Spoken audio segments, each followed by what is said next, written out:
Hello bull trackers दोस्तों, आज से 2-3 दिन पहले तक मार्केट में सब कुछ हरा भरा दिख रहा था।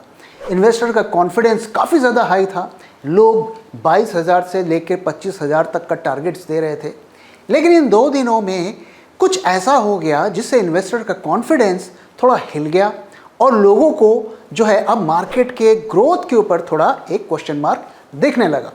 और उस सब का ट्रिगर क्या था? ट्रिगर था HDFC बैंक के गाइडेंस। तो कैसे HDFC बैंक ने पूरे मार्केट के सेंटिमेंट्स को थोड़ा हिला दिया, इसके बारे में हम बात करेंगे।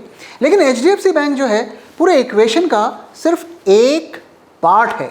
अगर आप पूरे इक्वेशन को डिटेल में देखेंगे तो एक बार के लिए आपको भी लगेगा और आप ये ज़रूर सोचेंगे कि क्या सचमुच ठीक है।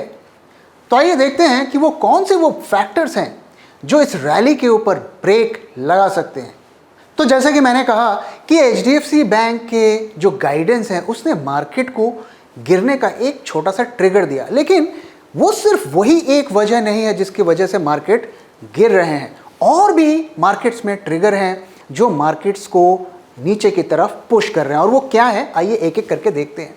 तो पहला जो है ये क्रूड जो जिस रफ्तार से बढ़ रहा है वो एक मार्केट को खतरा पैदा कर रहा है। दोस्तों आप जानते हैं कि क्रूड का प्राइस हर इंडस्ट्री को इम्पैक्ट करता है, हर इंडस्ट्री के बॉटम लाइन को और टॉप लाइन को इम्पैक्ट करता है। तो क्रूड अब 96 के ऊपर चल रहा है, 96 से 100 के बीच में फ्लक्चुएट कर रहा है। और अगर मई से देखें तो इसमें 30% का इजाफा हुआ है। अगर हम इंडिया की बात करें तो ये जो बढ़त हुई है इसकी वजह से अभी तक हमारे जो फ्यूल हैं, जो पेट्रोल और डीजल हैं, उनके भाव को अभी रीसेंट टाइम्स में तो नहीं बढ़ाया गया है। लेकिन अगर बढ़ाया गया तो एक बार फिर न सिर्फ वो इन्फ्लेशन को बढ़ाएंगे बल्कि कंपनीज के प्रॉफिटेबिलिटी और उनके सेल्स को भी इम्पैक्ट करेंगे। तो ये जो है सिर्फ इंडिया के लिए ही नहीं, दुनिया के लिए भी एक बड़ा खतरा है। हमें देखना पड़ेगा कि आगे ये क्रूड किस तरीके से जाता है। रशिया और जो मिडिल ईस्ट के कंट्रीज़ हैं उन्होंने अपने प्रोडक्शन को बढ़ाने से इनकार कर दिया है और इसी वजह से अभी हम देख रहे हैं कि क्रूड के प्राइस में बढ़ोतरी हो रही है। दूसरा जो फैक्टर जो एक ग्लोबल फैक्टर है वो है फेड के जो उन्होंने पॉलिसी में जो स्टेटमेंट दिए। तो अभी भी उनका व्यू काफ़ी ज़्यादा हॉकिश है। ज़्यादातर एनालिस्ट लोग ये उम्मीद लगा रहे थे कि अब रेट्स नहीं बढ़ेंगे और अगले साल या इस साल के अंत से तक जो है वापस से रेट्स गिरने शुरू हो जाएंगे। लेकिन फेड ने उनके अरमानों पर पानी फेर दिया। तो उन्होंने कहा है कि अभी इस साल कम से कम एक रेट हाइक तो और होगा। और जहाँ तक रेट कम करने की बात है तो वो कह रहे हैं कि हमें ये एग्रेसिव पॉलिसी न सिर्फ 24 न सिर्फ 25 बल्कि 2026 तक जो है हमें इसी तरीके की टाइटनिंग पॉलिसीज़ को कंटिन्यू करना है। उन्होंने ज़रूर ये कहा कि अगले साल जो है पॉसिबिलिटी है रेट के गिरने के। लेकिन ज़्यादातर एनालिस्ट लोग का ये मानना था कि 2024 में 1% तक की फेड रेट्स कट कर सकता है। लेकिन उनके इस अरमान पर भी पानी फिर गया क्योंकि अब जो नए प्रोजेक्शंस आ रहे हैं वो ये आ रहे हैं कि मिड 2024 तक तो रेट्स गिरेंगे ही नहीं और उसके बाद गिरे भी तो 0.5% के आसपास गिरेंगे। और उसकी सबसे बड़ी वजह जो है कि अभी भी यूएस में इन्फ्लेशन अभी तक कंट्रोल में नहीं आया है।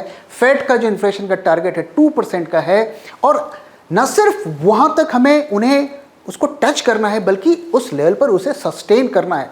तो ये एक लंबी जो है इन्फ्लेशन कंट्रोल की पारी अभी फेड खेलने वाला है, जो उनके कमेंट्री से हमें पता चलता है। और इसकी वजह से क्या हुआ कि वहाँ के जो 10 ईयर बॉन्ड यील्ड्स हैं वो बढ़ने लगे। अब जब बॉन्ड यील्ड यूएसए में बढ़ेंगे और वहाँ पर अच्छे खासे रिटर्न्स मिलेंगे और ये रिटर्न जो है 24, 25, 26, 2026 तक मिलेंगे तो काफ़ी सारा FIIs का पैसा जो है इमर्जिंग मार्केट से निकल कर वहाँ जाएगा। क्योंकि इमर्जिंग मार्केट्स में जो है मार्केट्स महंगे हैं। इंडिया के मार्केट्स अभी भी 18 टाइम्स ट्रेड हो रहे हैं और MSCI जहाँ पर इमर्जिंग मार्केट का काफ़ी वहाँ पर इन्वेस्टमेंट होता है वहाँ तो करीब 1.5% ज़्यादा वैल्यूएशंस पर जो है ट्रेड हो रहे हैं। तो एक तरफ हाई वैल्यूएशन है, दूसरी तरफ सेफ्टी विद गारंटीड रिटर्न है। तो ये एक वजह हो सकती है जिसकी वजह से हम देख रहे हैं कि FII अब जो है थोड़ी सेलिंग मोड पर आ गए हैं। कल का डेटा भी जो है करीब 3000 करोड़ का उनकी सेलिंग की फिगर आई है। तो इस महीने थोड़ी उनकी सेलिंग की इंटेंसिटी बढ़ती हुई दिख रही है। तीसरा जो फैक्टर है वो है ट्रेड डेफिसिट और करंट अकाउंट डेफिसिट। तो दोस्तों अब जो डेटा निकल कर आ रहा है उसमें हमें ऐसा देखने को मिल रहा है कि trade deficit 10 months high level पर चला गया है और करंट अकाउंट डेफिसिट भी जो है गवर्नमेंट का बढ़ रहा है। दोस्तों जो ट्रेड डेफिसिट होता है, जो इंपोर्ट एक्सपोर्ट के डिफरेंसेस होते हैं और वही करंट अकाउंट पे भी रिफ्लेक्ट करता है। तो इंडियन गवर्नमेंट के दो तरीके के अकाउंट होते हैं, करंट अकाउंट और कैपिटल अकाउंट। तो कैपिटल अकाउंट जो होता है वो एफआईआई का इनफ्लो आउटफ्लो पर डिपेंड करता है, तो वहां पर तो अभी हम फिलहाल सही स्थिति में दिख रहे हैं, लेकिन करंट अकाउंट पर डेफिसिट हमें देखने को मिल रहा है। और इसका इम्पैक्ट क्या होगा? इसका इम्पैक्ट सीधा हमें अपनी करेंसीज पर देखने को मिल रहा है। रूपी अब 83 के ऊपर चला गया है, वीकनेस दिख रही है। तो जितना ज़्यादा करंट अकाउंट डेफिसिट बढ़ेगा या ट्रेड डेफिसिट बढ़ेगा तो वो करेंसी पर हमारे प्रेशर क्रिएट करेगा। अब ये मार्केट को कैसे इम्पैक्ट करेगा? तो रुपया जब कमज़ोर होगा तो एफआईआई की जो नेट रिटर्न है उस पर भी इम्पैक्ट पड़ेगा, क्योंकि वो पैसे को कन्वर्ट करके डॉलर में अपने देश में ले जाएंगे।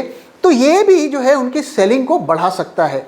तो हमें इन फैक्टर्स को जो है भूलना नहीं चाहिए, इनको इग्नोर नहीं करना चाहिए। शॉर्ट टर्म में ये इतना इम्पैक्ट नहीं करेंगे, लेकिन अगर एफआईआई को ये लगता है कि ये करंट अकाउंट डेफिसिट बढ़ता ही जाएगा और रुपी जो है प्रेशर में आता ही जाएगा, तो वो अपनी 8 से 10% की रिटर्न क्यों खतरे में डालें? इतना तो वो अगर पैसा निकाल कर अपने देश में ले जाएंगे तो सेफ्टी के साथ वो वहाँ पर कमा सकते हैं। तीसरा जो फैक्टर है जिसने मार्केट को, हमारे मार्केट्स को गिरने का ट्रिगर दिया, वो था एचडीएफसी की गाइडेंस। तो अभी 3 दिन पहले जो है एचडीएफसी और एनालिस्ट की एक मीट थी। जो बड़ी बड़ी कंपनियां होती हैं, प्रोफेशनल कंपनीज होती हैं, वो रिजल्ट आने से पहले एक अपने बिजनेस का गाइडेंस देती हैं। तो उन्होंने एनालिस्ट लोग को जो गाइडेंस दिया वो काफ़ी ज़्यादा उसमें लोगों को जो है नेगेटिविटी नज़र आई। तो पहला जो है उन्होंने कहा कि उनके जो नेट इंटरेस्ट मार्जिन है उसमें गिरावट होने के उम्मीद है। तो अभी इस वक्त 4.1% की उनकी नेट इंटरेस्ट मार्जिन है और आने वाले एक साल में वो गिर कर 3.7% हो सकता है, which is a big fall in net interest margin. तो दोस्तों नेट इंटरेस्ट मार्जिन क्या होता है कि बैंक जो होता है कमाई जो इंटरेस्ट देकर और इंटरेस्ट लेकर कमाता है और उसका डिफरेंस ही उसकी कमाई होती है। तो इस डिफरेंस को NIM यानी कि नेट इंटरेस्ट मार्जिन कहते हैं। तो जितना ज़्यादा बैंक का ये होता है उतना ज़्यादा हम कहते हैं कि बैंक का जो ऑपरेशन उतना ज़्यादा एफिशिएंट है और प्रॉफिट होने के चांसेस उतने ज़्यादा हैं। तो अब इनकी जो ये सबसे की जो फिगर है, जो इंडिकेटर है, उसमें ही हमें गिरावट देखने को मिल रही है। लेकिन सिर्फ यही एक वजह नहीं थी जिसकी वजह से जो है एचडीएफसी गिरा और पूरा बैंकिंग सेक्टर प्रेशर में आया। उसकी एक दूसरी वजह थी कि उनका जो GNPA था उसमें भी उन्होंने कहा है कि बढ़त हुई है। तो मर्जर से पहले और बाद में उन्होंने जो फिगर्स दी हैं वो उसमें उन्होंने करीब 0.2% का इजाफा हुआ है। तो 1.2% से बढ़कर वो 1.4% हो गया है। इसका क्या मतलब है? जब एचडीएफसी बैंक के स्टैंड अलोन फिगर्स थे तो नेट GPA 1.2% था। अब उन्होंने जब एचडीएफसी के साथ मर्जर कर दिया तो 1.4 हो गया। इसका मतलब ये हुआ कि एचडीएफसी में काफ़ी सारे जो हैं NPAs थे जिसकी वजह से इनका जो GNPA बढ़ा। तो ये एक चिंता की वजह है कि कितना आगे भी NPA बढ़ेगा, क्योंकि ये तो क्लियर हो गया कि एचडीएफसी के एसेट की जो क्वालिटी थी वो उतनी अच्छी नहीं थी जितनी एचडीएफसी बैंक की थी। तो इन सब कारणों से हमने देखा कि एचडीएफसी में एक सडन हमें जो है बड़ा फॉल देखने को मिला। करीब 4% जो है एचडीएफसी का शेयर गिर गया परसों के दिन और आज भी वो फॉल कंटिन्यू हो रहा है। और उसी का हमें देखिए मार्केट पर भी इम्पैक्ट देखने को मिला। आप देख सकते हैं कि किस तरीके से यहाँ पर हमें निफ्टी में बड़ा फॉल देखने को मिल रहा है। वहीं पर अगर हम एचडीएफसी बैंक के रिटर्न को देखें तो वहाँ पर हमें क्या देखने को मिलता है? पूरे साल में अगर देखिए तो करीब 4.5% जो है 2023 में एचडीएफसी बैंक के शेयर प्राइस डाउन है। पूरा का पूरा बैंकिंग सेक्टर जो है वो उसमें जो है थोड़ा प्रेशर में दिख रहा है और जिन बैंक्स में हमें रिटर्न्स दिख भी रही हैं तो कुछ खास नहीं दिख रही हैं, रेयरली हमें डबल डिजिट की दिख रही हैं। और इस एनालिस्ट के बाद जो है नमूरा ने जो एचडीएफसी बैंक की रेटिंग को डाउनग्रेड कर दिया और उन्होंने उसे न्यूट्रल रेटिंग दे दी। अभी भी काफ़ी ब्रोकर्स ऐसे हैं जो उसे बाय और एक्यूमुलेट रेटिंग दे रहे हैं, लेकिन ओवरऑल जो टारगेट एचडीएफसी बैंक का जितने भी ब्रोकर्स दे रहे हैं वो 1800 से लेकर 2000 तक के लेवल का टारगेट दे रहे हैं। अब आइए दोस्तों, जो सबसे इंटरेस्टिंग जो फैक्टर है उसके बारे में बात करते हैं। तो अभी रिसेंटली आरबीआई ने एक रिपोर्ट पब्लिश की और उसमें यह कहा कि हम इंडियंस की जो नेट सेविंग है उसमें जो है ज़बरदस्त गिरावट हमें देखने को मिल रही है और जो डोमेस्टिक सेविंग्स है वो 46 ईयर्स के लोएस्ट लेवल पर पहुंच गई है।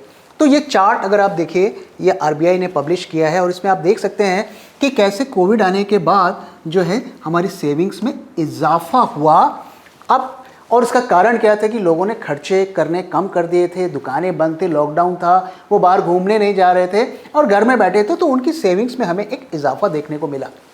तो सेविंग्स जो हम मेजर की जाती है वो जीडीपी का कितना परसेंट होता है उसे मेजर किया जाता है। तो यहाँ पर 11.7% ऑफ जीडीपी की यहाँ पे सेविंग्स थी।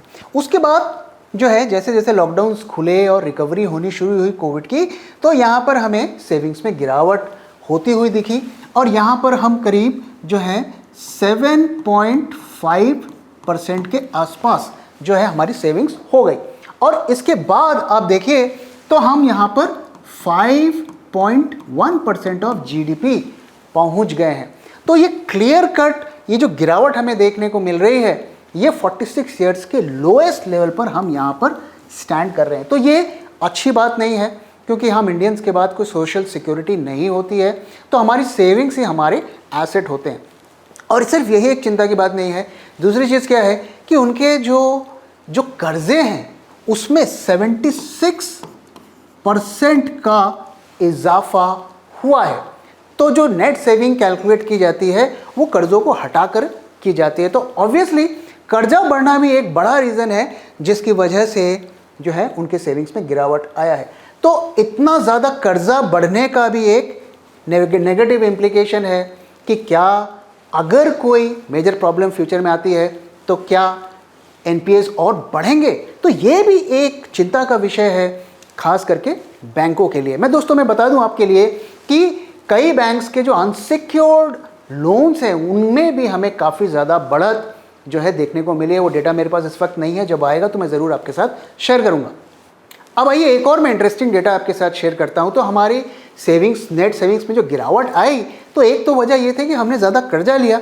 दूसरी वजह क्या थी कि मार्केट में काफ़ी सारा पैसा गया। तो इस वक्त अगर आप देखिए करेंटली हम 6% ऑफ हमारी जो सेविंग है, डोमेस्टिक सेविंग है इंडियंस की, वो म्यूचुअल फंड में उन्होंने इन्वेस्ट किया।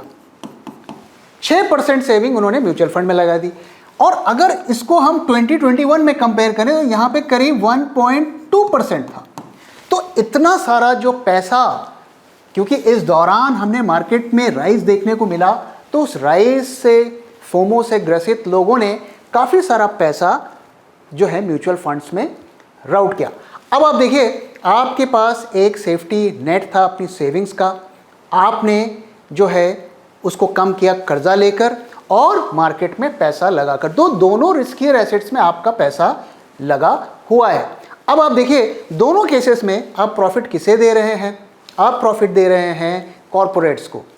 चाहे आप शेयर मार्केट में लगाते हैं तो उसका बेनिफिट कॉरपोरेट्स को सबसे ज़्यादा जाता है और बड़े प्लेयर्स को जाता है, और आप लोन लेते हैं तो उसका फ़ायदा भी बैंक्स और फाइनेंशियल इंडस्ट्रीज़ को लेता है, लेकिन वो साथ में रिस्क भी क्रिएट करता है। अब आप देखिए आपकी सेविंग्स तो कम हो रही है, तो इससे क्या आपका जो कंजम्पशन पावर है वो बढ़ेगा या घटेगा? डेफिनेटली आपका जो कंजम्पशन पावर है वो घटेगा। अब इसका क्या इम्पैक्ट होगा? जब आप खरीदेंगे कम तो क्या आप उम्मीद करते हैं कि कंपनीज़ के जो सेल्स हैं, उनके प्रॉफिट्स हैं, क्या उसी रफ्तार से बढ़ते जाएंगे? क्योंकि इन्फ्लेशन बढ़ रहा है तो कॉस्ट भी उनके बढ़ रहे हैं।